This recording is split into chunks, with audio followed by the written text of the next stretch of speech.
Hello बच्चों, स्वागत है आप लोगों का आज की इस क्लास में। आज हम लोग पढ़ने वाले हैं अन्योन्य प्रेरण या म्यूचुअल इंडक्शन। इसके पहले हम लोगों ने स्व प्रेरण पढ़ा था। स्व प्रेरण में क्या था, एक सर्किट होता था, इसमें हम लोग वैद्युत धारा प्रवाहित करते थे जिससे कि यहाँ पे एक चुंबकीय क्षेत्र उत्पन्न होता था। जब वैद्युत धारा के मान में परिवर्तन करते थे तो वो चुंबकीय क्षेत्र भी परिवर्तित होता था, जिसके कारण फ्लक्स परिवर्तन के कारण यहाँ पे एक वैद्युत वाहक बल और वैद्युत धारा प्रेरित होता था। तो चूंकि यहाँ पे इसी सर्किट में हम वैद्युत धारा भी प्रवाहित करते थे और इसी में प्रेरित धारा भी उत्पन्न होता था, तो इसको हम लोग बोल देते थे स्व प्रेरण। म्यूचुअल इंडक्शन अन्योन्य प्रेरण में क्या होगा, दो कुंडली होंगे। मान लेते हैं पहला ये है और दूसरा ये, दोनों पास पास रखे हुए हैं। तब अगर हम एक में वैद्युत धारा प्रवाहित करें तो हमको पता है क्या कि इसमें भी चुंबकीय क्षेत्र बनेगा। ठीक है, मान लेते हैं यहां से वैद्युत धारा बाहर की तरफ निकल रहा है, कुछ इस तरीके से, ऐसे बाहर की तरफ निकल रहा है, तो इस दिशा में चुंबकीय क्षेत्र बनेगा इस तरीके से।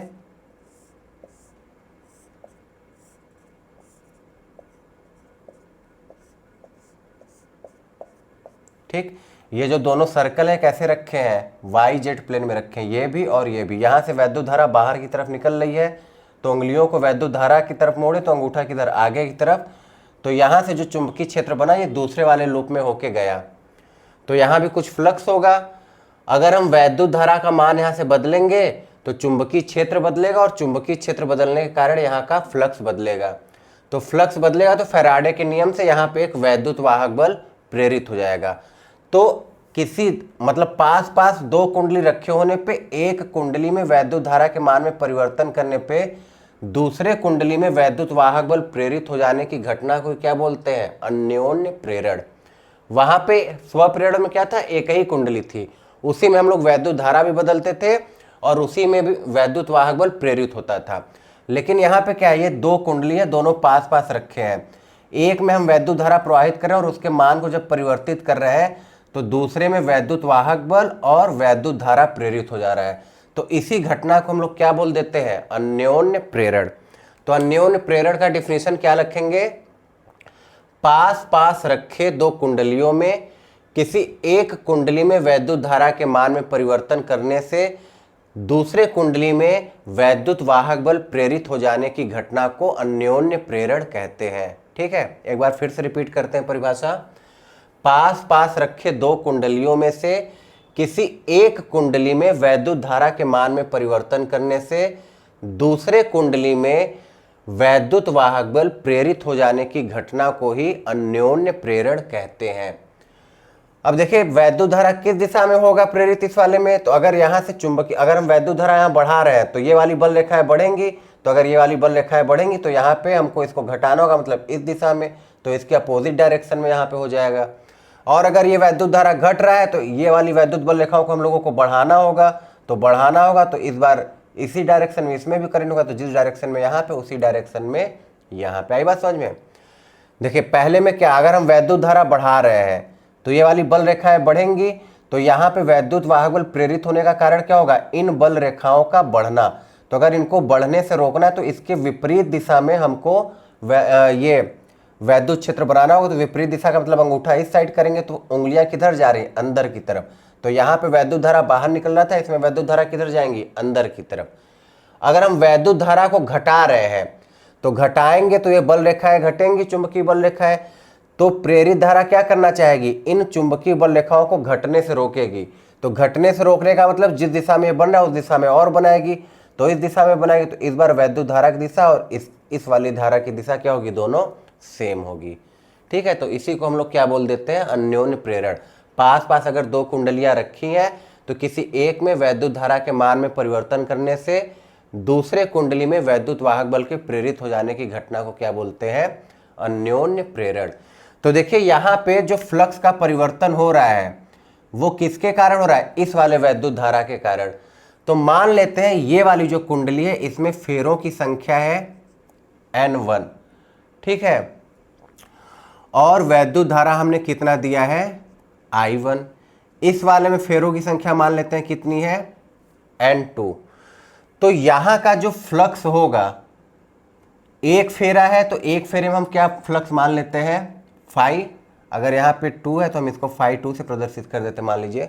तो एक फेरे का फ्लक्स कितना है, फाई 2, तो टोटल फ्लक्स क्या हो जाएगा, N2 इंटू फाई 2 इस वाले के लिए। ठीक है, ये N2 इंटू फाई 2 किसके अनुक्रमानुपाती है, इस वाले वैद्युत धारा के, तो इस प्रोपोर्शनल टू I1।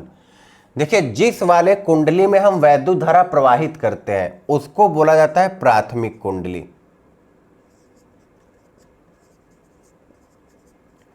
प्राथमिक कुंडली क्या होगी, जिसमें वैद्युत धारा प्रवाहित किया गया है या वैद्युत धारा का मान चेंज किया जा रहा है, और जिसमें वैद्युत वाहक बल प्रेरित हो रहा है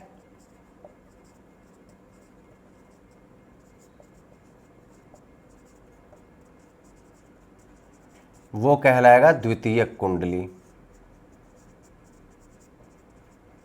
ठीक है, प्राथमिक कुंडली जिसमें हमने वैद्युत धारा प्रवाहित किया, जिसमें हम वैद्युत धारा के मान में परिवर्तन करके यहाँ पे फ्लक्स को परिवर्तित कर रहे हैं। द्वितीयक कुंडली इस वाले वैद्युत धारा के कारण जिस कुंडली में फ्लक्स परिवर्तन हो रहा है उसको हम लोग बोलेंगे द्वितीयक कुंडली। फ्लक्स परिवर्तन के कारण क्या होगा, वहां पे एक वैद्युत वाहक बल प्रेरित होगा और उस वैद्युत वाहक बल के कारण क्या होगा, एक प्रेरित धारा उत्पन्न होगा। तो देखिए वैद्युत वाहक बल इस वाले कुंडली में प्रेरित होगा, तो हमको यहाँ का फ्लक्स अगर निकालना है तो हम मान लीजिए फेरों की संख्या कितनी है, N2, और एक फेरे का फ्लक्स कितना है, फाई 2 के बराबर। तो टोटल फ्लक्स क्या हो जाएगा, N2 इंटू फाई 2। किस पे डिपेंड कर रहे हैं, इस वाले वैद्युत धारा पे। अगर इस वाले वैद्युत धारा को हम बदलेंगे तो यहाँ का फ्लक्स क्या होगा, बदल जाएगा।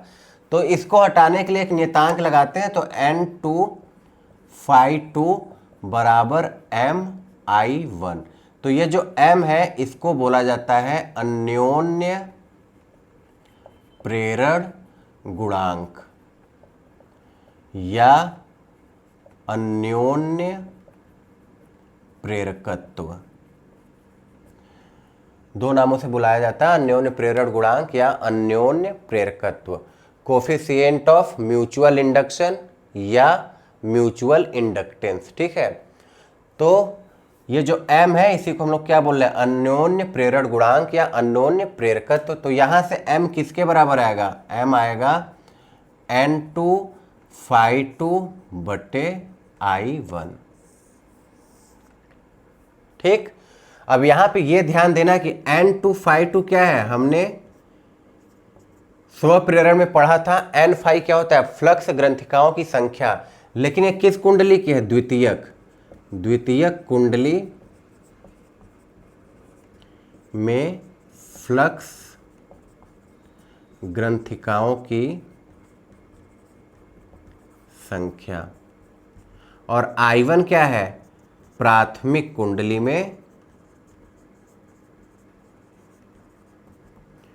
प्रवाहित वैद्युत धारा। ये ध्यान रखिएगा कि ये जो पहले कुंडली बना है ये प्राथमिक नहीं कहलाएगा, या जो बाद में बना है वो द्वितीयक नहीं कहलाएगा। प्राथमिक कुंडली वो जिसमें हम वैद्युत धारा प्रवाहित कर रहे हैं।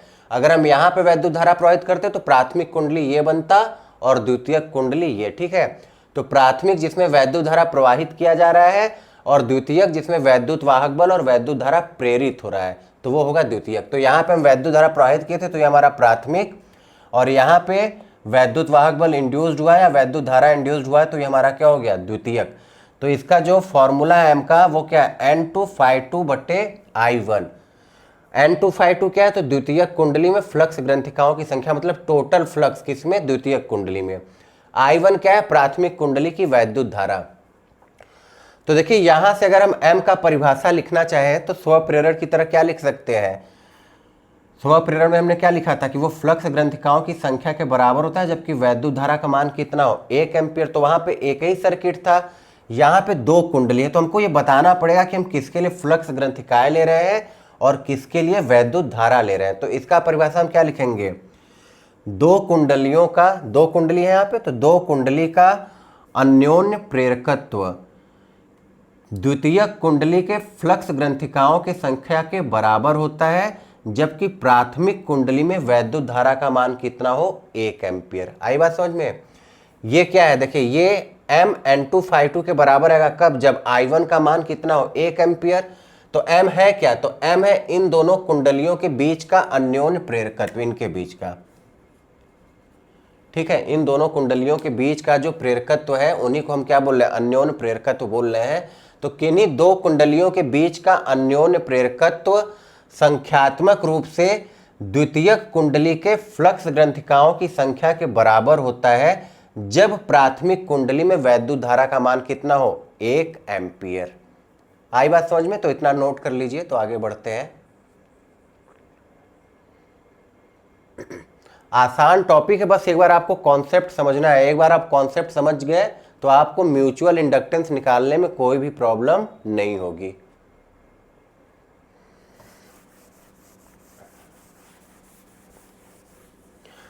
अब देखिए, अब हमको क्या निकालना है कि यहां पे कितना ईएमएफ इंड्यूस्ड हो रहा है। तो ईएमएफ द्वितीयक कुंडली में इंड्यूस्ड रहा है, इसलिए इसको हमने क्या लिख दिया, E2 लिख दिया, ठीक है।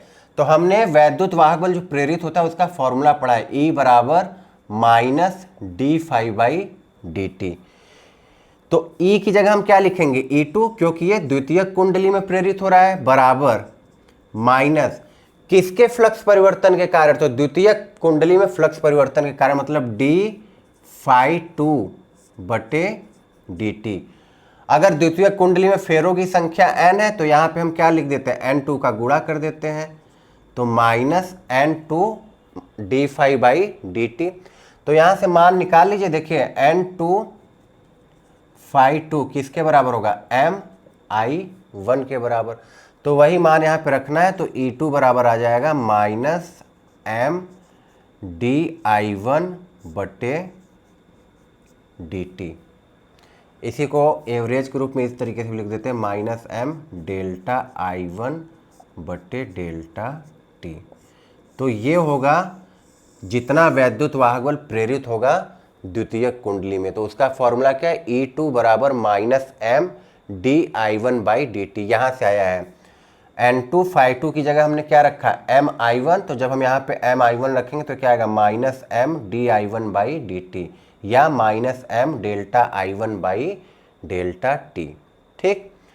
तो यहाँ से अगर हम इसका परिभाषा निकालना चाहे तो m बराबर हम क्या लिखेंगे, माइनस E2/di1/dt, यही होगा। माइनस E2 इसको इधर लाए तो ये बटे में चला जाएगा, तो di1/dt। तो देखिए E2 है क्या, द्वितीयक कुंडली में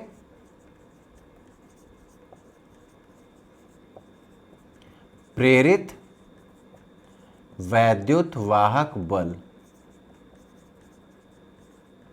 यही तो है। E2 क्या है, 2 का मतलब द्वितीयक कुंडली में प्रेरित वैद्युत वाहक बल। di1/dt क्या है, प्राथमिक कुंडली में। I1 किस में है, प्राथमिक कुंडली में है। तो प्राथमिक कुंडली में वैद्युत धारा परिवर्तन की दर, धारा परिवर्तन की दर, di/dt का मतलब क्या हुआ, धारा परिवर्तन की दर। तो यहां से इसका परिभाषा क्या लिख सकते हैं, दो कुंडलियों के बीच का अन्योन्य प्रेरकत्व द्वितीयक कुंडली में प्रेरित वैद्युत वाहक बल के बराबर होता है जब प्राथमिक कुंडली में धारा परिवर्तन की दर कितनी हो, एकांक हो, ठीक है। देखिए m जो है वो किसके बराबर आएगा, E2 के बराबर। कब, जब di1/dt किसके बराबर हो, 1 के बराबर हो। तो वही हम बोल रहे हैं कि दो कुंडलियों के बीच का अन्योन्य प्रेरकत्व द्वितीयक कुंडली में प्रेरित वैद्युत वाहक बल के बराबर होता है जबकि प्राथमिक कुंडली में धारा परिवर्तन का दर कितना हो, एकांक हो। तो यहां से दो परिभाषा हमको मिलते हैं, एक तो इस वाले फॉर्मूले से और एक इस वाले फॉर्मूले से। इस वाले फॉर्मूले से हम क्या कहते हैं कि दो कुंडलियों के बीच का अन्योन्य प्रेरकत्व द्वितीयक कुंडली के फ्लक्स ग्रंथिकाओं की संख्या के बराबर होता है जबकि प्राथमिक कुंडली में वैद्युत धारा का मान कितना हो, 1 एम्पियर। यहां से हम क्या बोलते हैं, दो कुंडलियों के बीच का अन्योन्य प्रेरकत्व द्वितीयक कुंडली में प्रेरित वैद्युत वाहक बल के बराबर होता है जबकि प्राथमिक कुंडली में धारा परिवर्तन की दर कितनी हो, एकांक हो। तो फॉर्मूला देख के हम अपने आप परिभाषा लिख सकते हैं, नोट कर लीजिए इतना।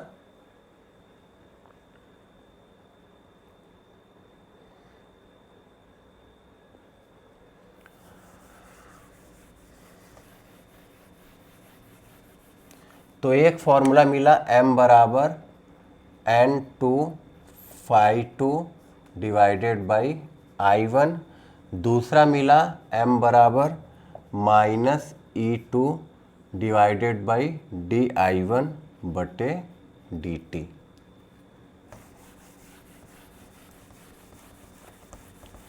तो मात्रक वही होगा जो स्वप्रेरण का मात्रक होता है और वीमा भी वही होगा जो स्वप्रेरण का वीमा था।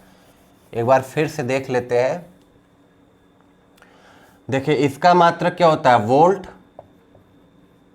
वैद्युत वाहक बल का मात्रक क्या होता है, वोल्ट, बटे वैद्युत धारा का मात्रक एम्पियर, बटे समय का मात्रक सेकेंड। तो ये सेकेंड कहाँ चला जाएगा, ऊपर, तो ये हो जाएगा वोल्ट सेकेंड प्रति एम्पियर।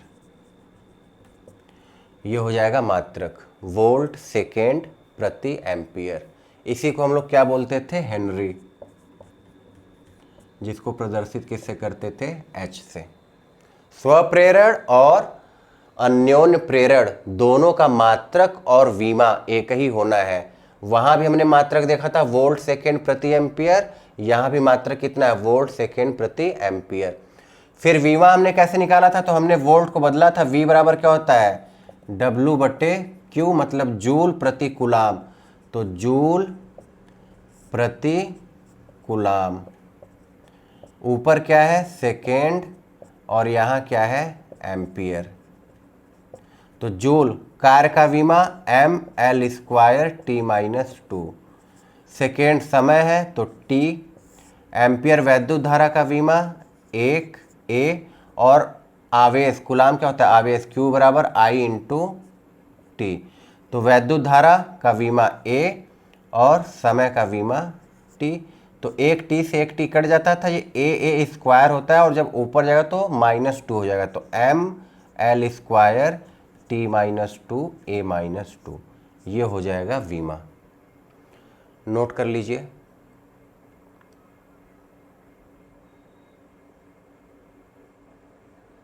ठीक, तो ये तो था कि अन्योन्य प्रेरण किसे कहते हैं, उसका फॉर्मूला क्या है, मात्रक क्या है, वीमा क्या है। अब हम लोग सीखेंगे कि अन्योन्य प्रेरण निकालते कैसे हैं। तो उसके कुछ स्टेप्स हैं जो आपको बार बार फॉलो करते रहना है, अपने आप अन्योन्य प्रेरण निकल के चला आएगा। पहला स्टेप क्या है, प्राथमिक कुंडली में वैद्युत धारा प्रवाहित करना।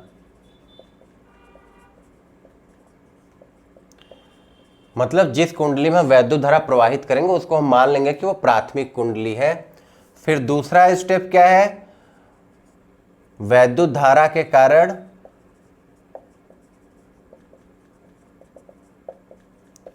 चुंबकीय क्षेत्र ज्ञात करना।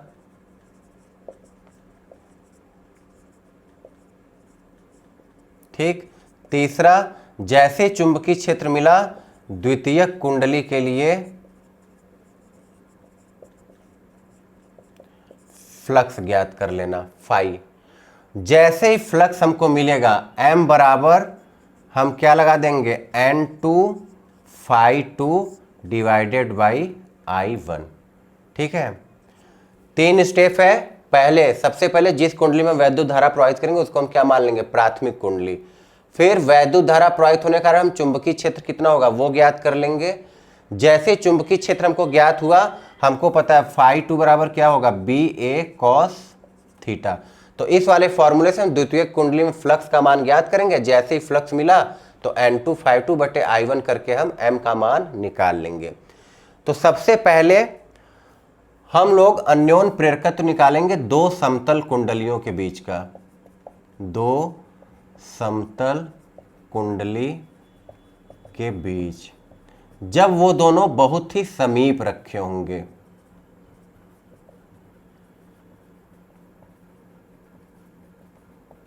ठीक है, एकदम पास पास रखे होंगे, तब हम निकालेंगे कि उनके बीच का जो अन्योन्य प्रेरकत्व होगा वो कितना होगा। तो मान लेते हैं ये है पहली कुंडली और ये है दूसरी कुंडली। इसमें हमने वैद्युत धारा प्रवाहित किया I1, तो ये हमारा क्या हो गया, प्राथमिक कुंडली।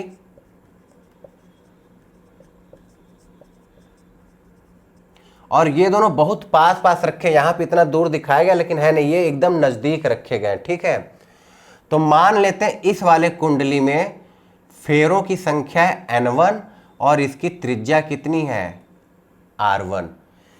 ये जो द्वितीयक कुंडली है इसमें फेरों की संख्या N2 और इसकी त्रिज्या कितनी है R2। त्रिज्या का मतलब ये वाला R2 और ये वाला R1। इसमें कितने फेरे हैं N1 और इसमें कितने फेरे हैं N2। तो देखिए पहला तो हो गया, हमने प्राथमिक कुंडली में वैद्युत धारा प्रवाहित कर दिया I1। अब हमको क्या करना है, वैद्युत धारा के कारण चुंबकीय क्षेत्र ज्ञात करना है। तो देखिए ये एक कुंडली एक वृत्ताकार लूप है, इसके कारण इसके केंद्र पर चुंबकीय क्षेत्र का फॉर्मूला क्या होगा वो हमको पता है, B बराबर म्यू नॉट NI/2R। यही होता था किसी धारावाही वृत्ताकार लूप के केंद्र पर चुंबकीय क्षेत्र का मान। तो इसमें फेरों की संख्या कितनी है N1, तो ये हो गया N1। वैद्युत धारा कितनी प्रवाहित की है I1, तो ये हुआ I1। त्रिज्या कितना है R1, तो ये हमने कितना लिख दिया R1 के बराबर। ये हमको पता चल गया चुंबकीय क्षेत्र। अब चूंकि दोनों कुंडली देखिए ऐसे एकदम पास पास रखे गए हैं, तो जो यहाँ चुंबकीय क्षेत्र बनेगा वही चुंबकीय क्षेत्र दूसरे में भी पास करेगा, मतलब ये वाला जो चुंबकीय क्षेत्र है वही यहाँ पे जाएगा। तो इसका मतलब अगर हमको φ2 निकालना है, तो देखिए अब तीसरा स्टेप क्या है, φ2 निकालना। ये पहला स्टेप था वैद्युत धारा प्रवाहित करना, दूसरे में हमने चुंबकीय क्षेत्र निकाला। तीसरे स्टेप में φ2 निकालना है। तो φ2 हम क्या बोल रहे हैं, फ्लक्स किसके लिए निकालना है, द्वितीयक कुंडली के लिए निकालना है। तो द्वितीयक कुंडली में भी जो चुंबकीय क्षेत्र जा रहा है वो यही वाला है, क्योंकि दोनों एकदम पास पास रखे हुए हैं। तो B तो हम ऐसे ही रखेंगे। A कौन सा लेना है, प्राथमिक कुंडली का नहीं लेना है, हम फ्लक्स किसके लिए निकाल रहे हैं, इसके लिए, द्वितीयक कुंडली के लिए। तो यहाँ पे क्षेत्रफल किसका लेंगे, द्वितीयक कुंडली का लेंगे, कॉस थीटा, क्षेत्रफल सदिश। तो देखिए यहाँ से जो चुंबकीय क्षेत्र निकलेगा उसकी डायरेक्शन इस तरीके से होगी, ठीक, और इसका जो क्षेत्रफल सदिश है वो भी इस तरीके से होगा। तो चुंबकीय क्षेत्र भी उसी डायरेक्शन में, क्षेत्रफल सदिश भी उसी डायरेक्शन में। तो बीच का एंगल कितना हो जाता है, cos 0। तो ये किसके बराबर आता है, cos 0 के। तो वैल्यू पुट कर देते हैं, B की वैल्यू कितनी, म्यू नॉट N1 I1/2R1। क्षेत्रफल एक वृत्त है, वृत्त का क्षेत्रफल क्या होता है, πr²। तो πr2², ठीक है। cos 0 का मान कितना, 1 हुआ। तो ये हमारा आ गया mu not π/2R1 I1 R2², या ऐसे ही लिख देते हैं। चलिए म्यू नॉट को पहले लिखते हैं, म्यू नॉट, फिर पाई को यहाँ लाते हैं तो पाई I1 को लिखते हैं, फिर क्या लिखते हैं R2² लिखते हैं, और फिर क्या लिख देते हैं N1। यहाँ पे नीचे क्या है 2R1। देख लीजिए सारी चीज़ें हो गया, म्यू नॉट हो गया, ठीक, पाई हो गया, I1 हो गया, R2² हो गया और N1 हो गया, और बटे के नीचे क्या हो गया 2R1। ये हमको क्या मिल गया, φ2 मिल गया। तो जैसे ही φ2 मिला, m बराबर क्या है, m बराबर N2 φ2/I1। तो इसमें हमको किसका गुणा कर देना है, ये देखिए ये क्या है, ये φ2 की वैल्यू है, तो φ2 में हमको किसका गुणा करना है, N2 का, और भाग किसका देना है, I1 का। तो N2 का गुणा कर देते हैं, ये कितना होगा, mu not πI1 R2² N1। अब किसका गुणा करेंगे, N2 बटे क्या है 2R1, ये वाला। अब हमको भाग भी किसका देना है, I1 का। तो यहाँ पे हम क्या लिखेंगे, I1। तो I1 से I1 कट गया, तो ये किसके बराबर है, म्यू नॉट πR2² बटे 2R1 गुणे N1 गुणे N2। ये हो गया हमारा इन दोनों कुंडलियों के बीच का अन्योन्य प्रेरकत्व, म्यूचुअल इंडक्टेंस। ठीक, क्या करना है, सबसे पहले एक कुंडली में वैद्युत धारा प्रवाहित करना, जिसको हम लोग बोलेंगे प्राथमिक कुंडली। फिर उस वैद्युत धारा के कारण हमको क्या करना है, ज्ञात चुंबकीय क्षेत्र। तो ये एक वृत्ताकार लूप था, वृत्ताकार लूप के केंद्र पे चुंबकीय क्षेत्र का मान क्या होता है, म्यू नॉट N1 I1/2R1। फिर हम बोल रहे हैं ये दोनों कुंडली एकदम पास पास रखे हैं, तो जो चुंबकीय क्षेत्र यहाँ पे बन रहा है वही इसमें से भी पास करेगा। तो अगर इसके लिए हमको फ्लक्स निकालना है तो फ्लक्स का फॉर्मूला क्या है, BA cos थीटा। अब चूंकि दूसरे वाले के लिए फ्लक्स निकाल रहे हैं तो दूसरे वाले में जो चुंबकीय क्षेत्र होगा वो वैल्यू रखना है और दूसरे का जो एरिया होगा, तो चुंबकीय क्षेत्र तो यही वाला था जो यहाँ पे है वही यहाँ पे भी, इसलिए B। एरिया इसका हमने क्या लिख दिया, A2, और दोनों के बीच का कोण कितना था, 0 अंश। तो B की वैल्यू μ0n1I1/2r1 और एरिया कितना πr2²। तो यहाँ से हमको φ2 मिल गया। फिर जैसे ही φ2 मिला तो m बराबर क्या है, n2 φ2/I1। तो हमने इसमें केवल n2 का गुणा किया और I1 से भाग दिया। तो देखिए n2 से गुणा करेंगे तो यहाँ पे n2 आ जाएगा और I1 से भाग देंगे तो ये I1 कट जाएगा। तो वही चीज़ आया है, यहाँ से I1 हट गया और यहाँ पर n2 आ गया। ठीक, नोट कर लीजिए। एक बात ध्यान देना है, ये वाली लाइन कि ये दोनों कुंडली पास पास रखे हैं। अभी दूर दूर वाला केस भी हम लोग देखेंगे क्या होगा। ये तब के लिए है जब दोनों कुंडली बहुत ही पास रखे गए हैं।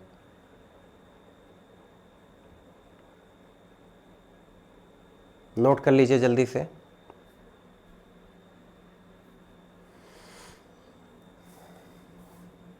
चलिए अगला एग्जाम्पल देखते हैं, जब दोनों कुंडली दूर दूर रखे हो तब क्या होगा। मान लेते हैं एक समतल कुंडली है यहाँ पे और दूसरी समतल कुंडली है यहाँ पे। दोनों के बीच की दूरी है L। इसकी भी त्रिज्या है A और इसकी भी त्रिज्या है A, और जो L की वैल्यू है वो A के मान से बहुत ही ज़्यादा है, मतलब ये बहुत ही ज़्यादा दूरी पे रखे हैं। फेरा भी मान लेते हैं, अपना कैलकुलेशन आसान हो। तो इसमें भी फेरों की संख्या कितनी है, 1, और इसमें भी फेरों की संख्या कितनी है, 1। तो अब क्या करना है, पहला स्टेप, किसी एक कुंडली में वैद्युत धारा प्रवाहित करके उसको प्राथमिक कुंडली मान लेना। तो मान लिए कि इसमें हमने वैद्युत धारा प्रवाहित कर दिया I। दूसरा, इस वैद्युत धारा के कारण यहाँ पे कितना चुंबकीय क्षेत्र होगा वो हमको ज्ञात करना है। तो देखिए इसके पहले वाले केस में क्या था, दोनों कुंडली एकदम नजदीक थे, मतलब थोड़े से गैप में रखे हुए थे। तो उसके केंद्र पे जो चुंबकीय क्षेत्र था वही दूसरे वाले पे भी था। लेकिन यहाँ पे दोनों बहुत ही दूर दूर रखे गए हैं, तो यहाँ पे हम चुंबकीय क्षेत्र निकालेंगे किससे, अक्ष वाले फॉर्मूला से। हमने वृत्ताकार लूप के लिए 2 फॉर्मूले देखे थे। एक तो होता था केंद्र पे μ0NI/2r। एक हम लोग निकालते थे उसके अक्ष के लिए, जो कि किसके बराबर आता था, μ0NI/2r² प्लस x² के पावर 3/2। तो देखिए जब दोनों नजदीक थे तब तो हमने केंद्र वाला निकाला था μ0NI/2r। लेकिन अब ये बहुत दूर है तो अब इसका केंद्र वाला नहीं काम करेगा। अब हमको कौन सा निकालना पड़ेगा, अक्ष वाला, कि यहाँ से यहाँ और यहाँ से यहाँ जब मिलाएंगे तो यहाँ पे चुंबकीय क्षेत्र का मान कितना होगा। तो अक्ष वाला फॉर्मूला ये वाला लगाते हैं, μ0NI/2r² प्लस x² 3/2। मतलब इस वाले कुंडली में जब हम इतनी वैद्युत धारा प्रवाहित करें तो इसके कारण यहाँ पे कितना चुंबकीय क्षेत्र आएगा, पहले हमको वो निकालना है। तो निकालते हैं, B बराबर μ0। फेरा तो हम कितना, 1 ही लिए, तो n की वैल्यू कितनी हो गई, 1। वैद्युत धारा I, तो I। R क्या होता है, त्रिज्या होता है, तो त्रिज्या कितना है, A है, तो ये हो गया A² बटे 2 R², तो R त्रिज्या तो A², x², तो x ये वाली दूरी होती थी, तो ये वाली दूरी कितनी दे रखी है, इस बार L दे रखी है, तो प्लस L² के पावर 3/2। इतनी बात आई समझ में। देखिए पहले वाले केस में क्या था, दोनों कुंडली पास पास रखे थे, तो पास पास रखे थे तो जो इसके केंद्र पे चुंबकीय क्षेत्र बन रहा था वही उसके केंद्र पे जा रहा था, तो हमने वो केंद्र वाला फॉर्मूला वहां पे लगा दिया। लेकिन इस बार अब दूर दूर रखे हैं, तो दूर दूर रखे तो हमको पता है जितना चुंबकीय क्षेत्र यहाँ बन रहा है उतना यहाँ पे नहीं पहुंचेगा, तो हमको अक्ष वाला फॉर्मूला लगाना पड़ेगा। तो अक्ष वाला फॉर्मूला क्या है, μ0NI/2 बटे 2r² प्लस x² के पावर 3/2। तो r त्रिज्या होता है तो उसकी वैल्यू यहाँ पे a है, x ये अक्ष वाली दूरी होती थी तो उसकी वैल्यू कितनी है l, तो वही वैल्यू यहाँ पे पुट कर दिया गया। अब देखिए यहाँ पे ये क्या लिखा है, जो l की वैल्यू है वो a के वैल्यू से बहुत ज़्यादा है। तो ये हम लोगों ने सीखा है कि जब ऐसा होता है तो हम छोटे वाले को निगलेक्ट कर सकते हैं। क्यों? क्योंकि अगर इसका स्क्वायर करेंगे तो ये वैल्यू और कम हो जाएगा। तो इस फॉर्मूला को हम लिख सकते हैं mu not I A square बटे 2। ए स्क्वायर को निगलेक्ट करेंगे क्योंकि एल की वैल्यू बहुत ही ज़्यादा है, तो एल स्क्वायर गुणे 3/2, तो 2 से 2 कटेगा तो ये किसके बराबर आएगा, एल क्यूब के बराबर आएगा। ठीक है, तो ये हो गया चुंबकीय क्षेत्र का फॉर्मूला। अब हमको क्या निकालना है, फाई किसके लिए, द्वितीयक कुंडली के लिए निकालना है। फाई टू देखिए क्या करना है, सबसे पहले चुंबकीय क्षेत्र ज्ञात करना था तो हमने यहाँ पे चुंबकीय क्षेत्र ज्ञात कर लिया। अब हमको इसके लिए फ्लक्स निकालना है फाई टू, तो बी ए कॉस थीटा। तो फिर से देखिए हमको ये पता है कि इसका जो अक्ष पे चुंबकीय क्षेत्र आता है वो ऊर्ध्वाधर दिशा वाला कैंसिल हो जाता था, केवल क्षैतिज दिशा वाला मिलता था। तो चुंबकीय क्षेत्र भी क्षैतिज दिशा में और क्षेत्रफल सदिश भी क्षैतिज दिशा में, तो फिर से कॉस थीटा का मान 1 के बराबर आता है, तो ये केवल बी ए लिखेंगे। तो बी की वैल्यू कितनी, mu not I A square बटे 2 एल क्यूब गुणे इसका क्षेत्रफल, तो ये वृत्त है तो वृत्त का क्षेत्रफल पाई ए स्क्वायर, ये हमको मिल गया फाई टू। फिर m की वैल्यू कितनी है, n2 फाई टू बटे i1, तो m बराबर n2 फाई टू बटे i1। तो हम बोल रहे हैं कि यहाँ पे भी फेरों की संख्या कितनी है, 1, तो n की वैल्यू कितनी होगी 1, तो ये किसके बराबर आएगा, फाई टू बटे वैद्युत धारा हमने कितना माना i, तो फाई टू बटे i। मतलब इस वाले में हमको i से डिवाइड करना है, तो अगर हम i से भाग देंगे तो ये i कट जाएगा, तो ये किसके बराबर हो जाएगा, म्यू नॉट i तो कट गया, ए स्क्वायर ए के घाते 4 होगा, तो म्यू नॉट आई ए के power 4 divided by 2l cube, ये हो जाएगा हमारा आंसर। नोट कर लीजिए।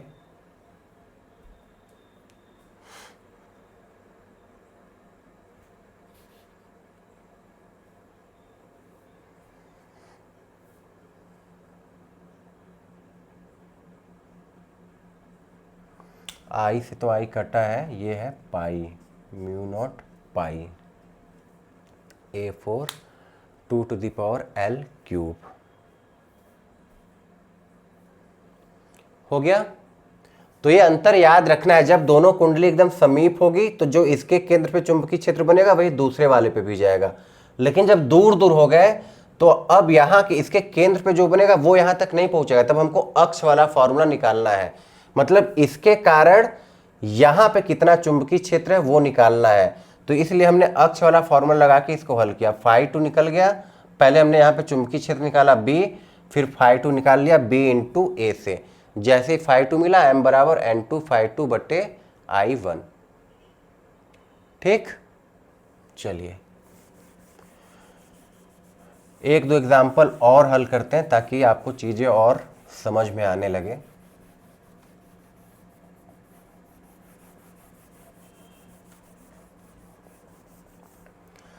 मान लेते हैं एक वृत्ताकार लूप है,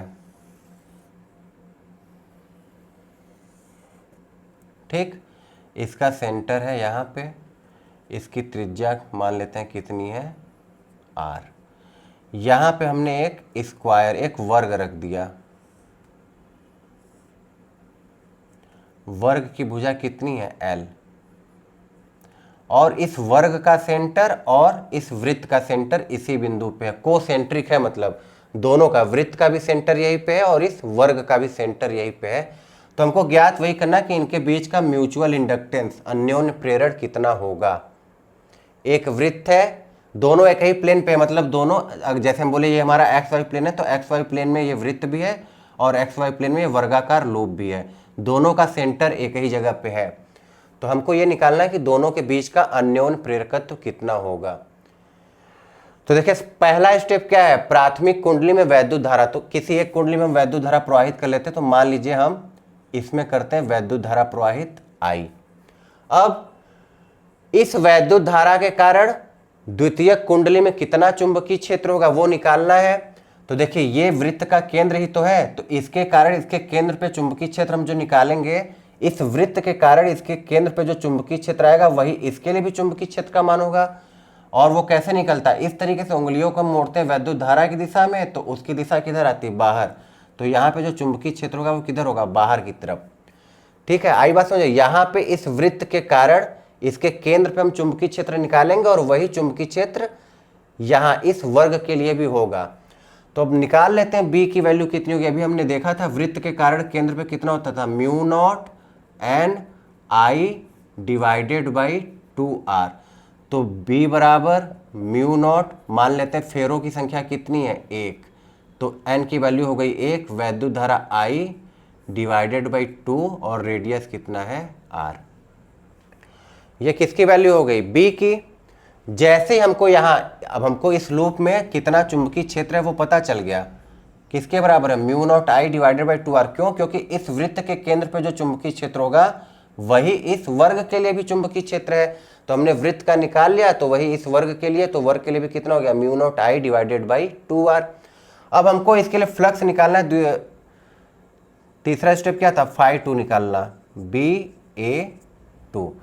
तो हमको इसके लिए फ्लक्स निकालना। देखिए यहाँ भी चुंबकीय क्षेत्र बाहर की तरफ, इसका क्षेत्रफल सदिश भी बाहर की तरफ, तो दोनों एक ही दिशा में, तो दोनों के बीच का कोण कितना होगा, 0 अंश होगा। तो cos 0 फिर से कितना होगा, 1 के बराबर होगा। तो इसका मतलब जो फाई 2 होगा वो किसके बराबर, BA2। तो B किसके बराबर, mu not I divided by 2r। A तो इस कुंडली, द्वितीय कुंडली का क्षेत्रफल हमको लिखना होगा, तो किसके बराबर, L स्क्वायर के बराबर। M किसके बराबर, तो N2 phi 2 divided by I1। तो द्वितीय कुंडली में फेरों की संख्या 1 है, तो N2 की वैल्यू कितनी हो गई, 1। फाई 2 हमने निकाला कितना, mu not I divided by 2r into L square बटे I1, मतलब प्राथमिक कुंडली में जो वैद्युत धारा है। तो जब I से भाग देंगे तो ये I कट जाएगा, तो ये किसके बराबर आ जाएगा, mu naught divided by 2r into L square.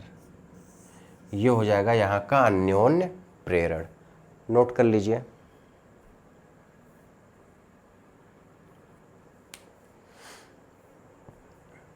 आसान है, समझ में आ रहा है। देखिए कुछ नहीं करना है, सबसे पहले एक कुंडली में वैद्युत धारा प्रवाहित करेंगे जिसको हम बोलेंगे प्राथमिक कुंडली। इस वैद्युत धारा के कारण द्वितीय कुंडली में चुंबकीय क्षेत्र निकालना था। तो हमको पता है इसके कारण इसके केंद्र पे चुंबकीय क्षेत्र होगा, तो जो वृत्त के केंद्र पे चुंबकीय क्षेत्र है वही इस वर्ग के लिए भी चुंबकीय क्षेत्र होगा। तो हमने वृत्त के केंद्र का निकाला, वही चुंबकीय क्षेत्र इसके लिए भी होगा। तो बी आ गया हमको mu naught I divided by 2r। फिर इसके लिए फ्लक्स निकालना होता है, तो फ्लक्स किसके बराबर होता है, BA2 cos थीटा। तो B हमको पता ही था, A2 इसका क्या होगा, L स्क्वायर के बराबर होगा, तो हमको फाई 2 मिल गया। M बराबर N2 phi 2 divided by I1। तो यहाँ पे फेरों की संख्या कितनी थी, 1, तो N की वैल्यू 1, B की वैल्यू रखे और वैद्युत धारा को डिवाइड कर दी, तो म्यू नॉट L स्क्वायर बटे 2r आंसर आ गया। ठीक है, चलिए इसी के जैसा एक सवाल और करते हैं। बस इस बार ये कर देते हैं कि वर्ग को बाहर बना लेते हैं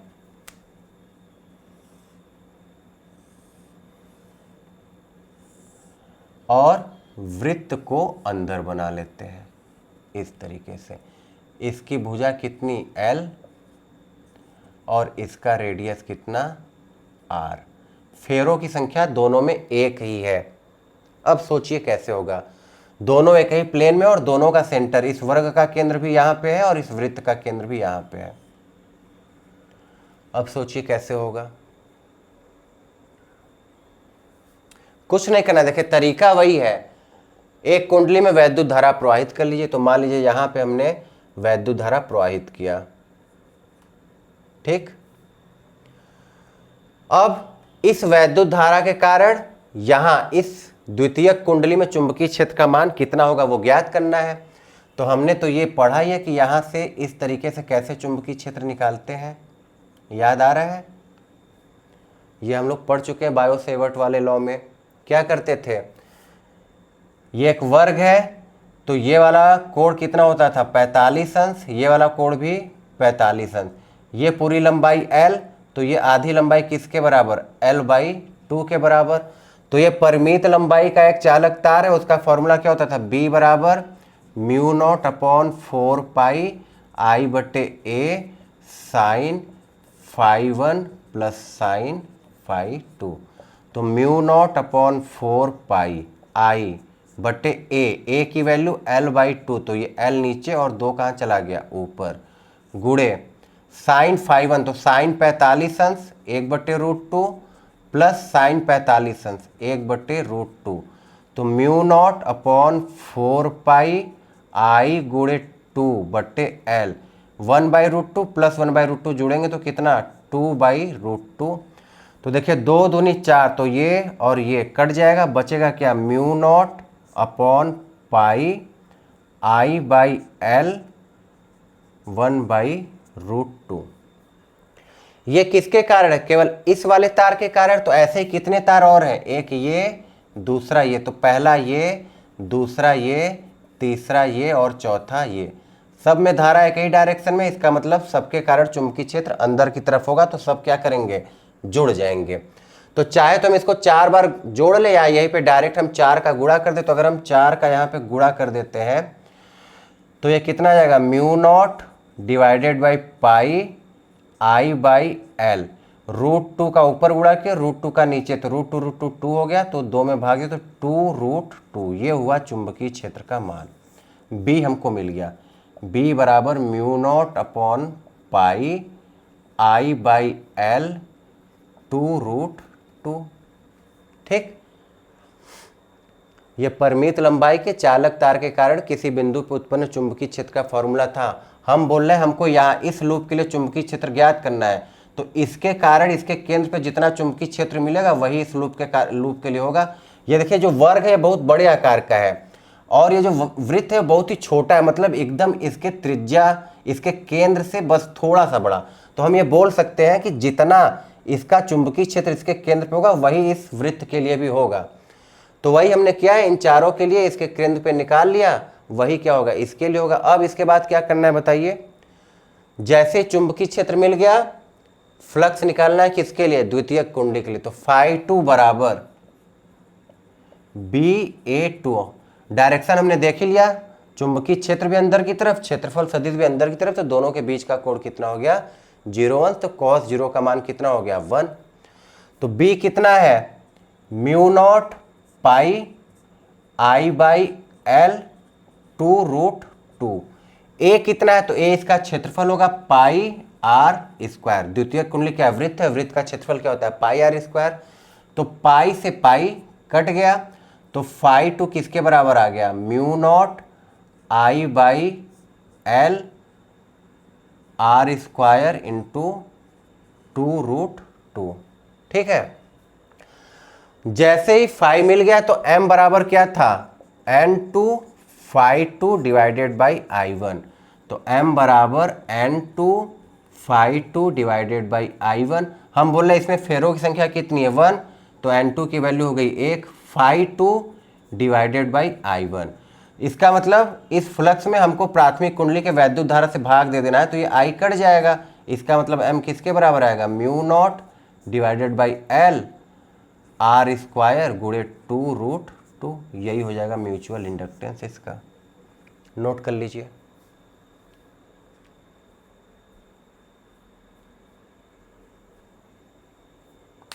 ठीक है, तो आसान है, बस आपको स्टेप फॉलो करते जाने। प्राथमिक कुंडली में वैद्युत धारा मानिए, उस वैद्युत धारा कारण द्वितीयक कुंडली में कितना चुंबकीय क्षेत्र जाएगा ये आपको ज्ञात करना है। इस वाले केस में जो इसके केंद्र पे होगा वही इसके द्वितीयक कुंडली के लिए होगा।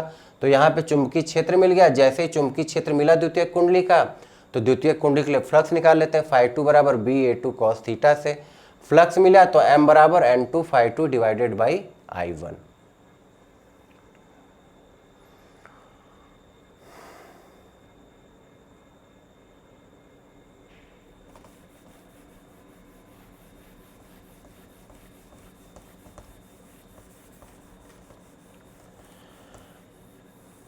चलिए अच्छा, मान ले कि एक ये वृत्ताकार लूप है,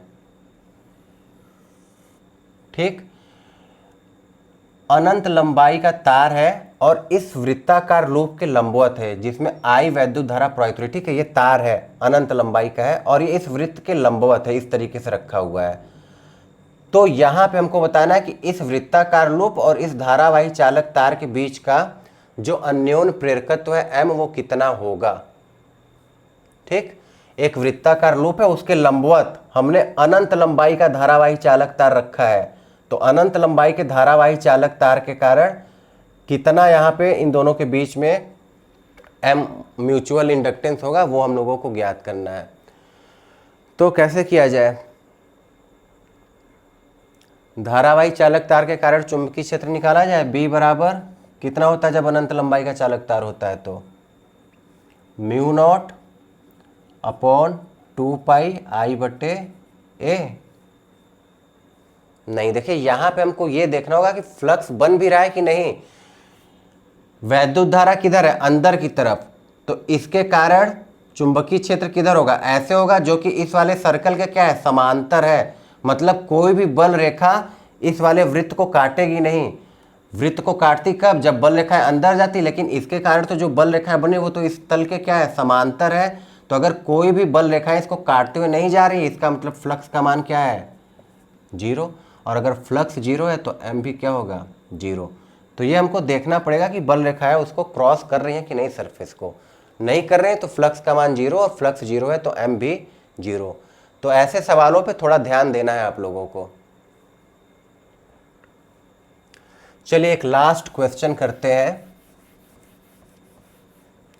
एक अनंत लंबाई का चालक तार है जिसमें वैद्युत धारा प्रवाहित हो रही है I। एक वर्गाकार लूप है जिसके प्रत्येक भुजा की लंबाई है L, जो कि इससे A दूरी पे रखी गई है। हमको ये बताना है कि इन दोनों के बीच का अन्योन्य प्रेरकत्व M कितना होगा। सोचिए, तो देखिए क्या करते थे, प्राथमिक कुंडली में वैद्युत धारा, तो यहाँ पे वैद्युत धारा प्रवाहित है, इसका मतलब ये हमारा प्राथमिक कुंडली है। वैद्युत धारा के कारण चुंबकीय क्षेत्र ज्ञात करना, तो ये अनंत लंबाई का अनंत लंबाई का तार है। अनंत लंबाई के तार के कारण देखिए ये कहीं बीच में आ रहा है, तो हमने ये पढ़ा चुंबकीय क्षेत्र कितना, म्यू नॉट अपॉन 2πI/A। ठीक है, A क्या होता था, दूरी होता था। तो क्या इस पूरे लूप के लिए चुंबकीय क्षेत्र एक समान है, मतलब क्या हर जगह चुंबकीय क्षेत्र का मान बराबर होगा, ये सोचिए। तो नहीं होगा, क्यों, क्योंकि जो चुंबकीय क्षेत्र है देखिए वो दूरी के क्या है, व्युत्क्रमानुपाती है। जैसे जैसे दूरी बढ़ेगा चुंबकीय क्षेत्र का मान घटेगा। यहाँ पे चुंबकीय क्षेत्र ज़्यादा होगा और आगे जाएंगे चुंबकीय क्षेत्र और कम होगा, यहाँ और कम, यहाँ और कम और यहाँ और कम। तो चुंबकीय क्षेत्र का मान बदलता जा रहा है। तो जब बदलता जा रहा है तो फ्लक्स कैसे निकाले, फ्लक्स तो हमने BA cos थीटा पढ़ा है, जबकि यहाँ तो B वेरिएबल हो गया। तो अगर आपको याद हो, जब B वेरिएबल होता है तो हम क्या करते हैं, एक छोटा सा फ्लक्स निकालते हैं और फिर उसको इंटीग्रेट करते हैं। अगर एक समान होता तब तो ठीक था, डायरेक्ट BA cos थीटा, लेकिन ऐसा नहीं है तो हम क्या करेंगे, एक छोटा सा फ्लक्स निकालेंगे, फिर यहाँ से लेके यहाँ तक के लिए उसको इंटीग्रेट कर देंगे। तो छोटा सा फ्लक्स कैसे निकालते हैं, तो यहाँ से x दूरी पे जाते हैं और एक छोटा सा टुकड़ा काट लेते हैं जिसकी लंबाई मान लेते हैं, चौड़ाई कितनी है, dx। ठीक है, यहाँ से हम x दूरी पे गए और एक छोटा सा टुकड़ा मान लिए। तो अब इस छोटे से टुकड़े के लिए देखिए दूरी तो फिक्स हो गया, कितनी, a की वैल्यू हो गई x, b बराबर कितना, म्यू नॉट अपॉन 2πI/x। अब इस छोटे टुकड़े के लिए देखिए ये हिस्सा भी x दूरी पे, ये भी x दूरी पे, ये भी x दूरी पे और ये भी x दूरी पे, मतलब यहाँ से लेके यहाँ तक चुंबकीय क्षेत्र का मान बराबर है। तो ये वाला फॉर्मूला हम लगा सकते हैं। तो ये तो छोटे से टुकड़े के कारण हो, इसलिए इसको हमने क्या दे दिया, नाम dB दे दिया। तो dB बराबर म्यू नॉट अपॉन 2πI/x। अब हमको क्या निकालना है, इस छोटे से चुंबकीय क्षेत्र के कारण यहाँ पे फ्लक्स कितना है, बेसिकली हमको निकालना तो क्या है, फ्लक्स निकालना है। तो d फाई किसके बराबर हो जाएगा, BA cos थीटा।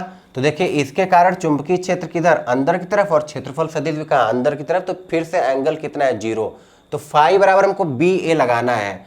तो B तो हो गया म्यू नॉट अपॉन 2πI/x।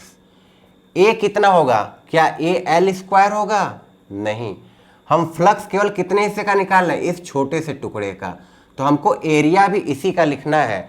तो इसका ये लंबाई एल और ये चौड़ाई dx, आयत एक तरीके से बना, तो आयत का क्षेत्रफल लंबाई गुणे चौड़ाई, तो ये कितना हो जाएगा एल गुणे dx, ये होगा हम लोगों का डी फाई। अब फाई निकालना है तो कुछ नहीं करना, इंटीग्रेट करना है डी फाई को, कहाँ से कहाँ तक, तो x की वैल्यू कहाँ से कहाँ तक वेरी करेगी, यहाँ से लेके यहाँ तक, तो ये वाली लिमिट कितनी है a, तो a से ये वाली दूरी कितनी होगी, तो ये दूरी है a और ये भुजा की लंबाई l, तो ये वाली टोटल लंबाई कितनी हो जाएगी a प्लस एल, तो कहाँ तक जाना है a प्लस एल तक, तो ये किसके बराबर हो गया a plus L mu naught upon 2 pi I बटे x into L D x. तो अब जो नियतांक होगा उसको समाकलन से बाहर लेंगे, तो क्या क्या नियत है, म्यू नॉट अपॉन 2 पाई नियत है, ठीक, वैद्युत धारा नियत है और एल लंबाई जो भुजा है वो नियत है। वेरी क्या कर रहा है, केवल एक्स, तो एक्स को अंदर छोड़ते हैं, तो mu not upon 2 pi I L आ गया बाहर, इंटीग्रेशन ऑफ एक 1 divided by x d x, limit a से ए प्लस एल, तो integration of 1 by x d x किसके बराबर होता है, एल एन एक्स के बराबर, तो ये होगा mu not upon 2 pi I गुणे L N X, limit A plus L से ए, तो mu not upon 2 pi I गुणे एल एन प्लस में ए प्लस एल, फिर माइनस एल एन ए, तो इसको कितना लिख सकते हैं, mu not upon 2 pi I L N A plus L बटे ए, यही हो गया हमारे चुंबकीय क्षेत्र का वैल्यू। चाहो तो आप ए को यहाँ डिवाइड भी कर सकते हो, नहीं तो ऐसे ही लिख सकते हैं। तो हमारा जो फाई था वो किसके बराबर आ गया, mu not upon 2 pi I L N A plus L बटे ए। अब जैसे ही फ्लक्स मिल गया m बराबर n2 φ2 बटे I1, तो फेरों की संख्या तो हम बोल रहे हैं एक है, तो n2 की वैल्यू 1, φ2 हमने निकाल लिया, I कितना है वैद्युत धारा I, तो जब I से डिवाइड करेंगे तो ये I कट जाएगा, तो m किसके बराबर आएगा, m बराबर mu not upon 2 pi L N A plus L बटे ए। तो जब चुंबकीय क्षेत्र वैरी कर रहा हो तो कुछ इस तरीके से इसको सॉल्व करते हैं, नोट कर लीजिए।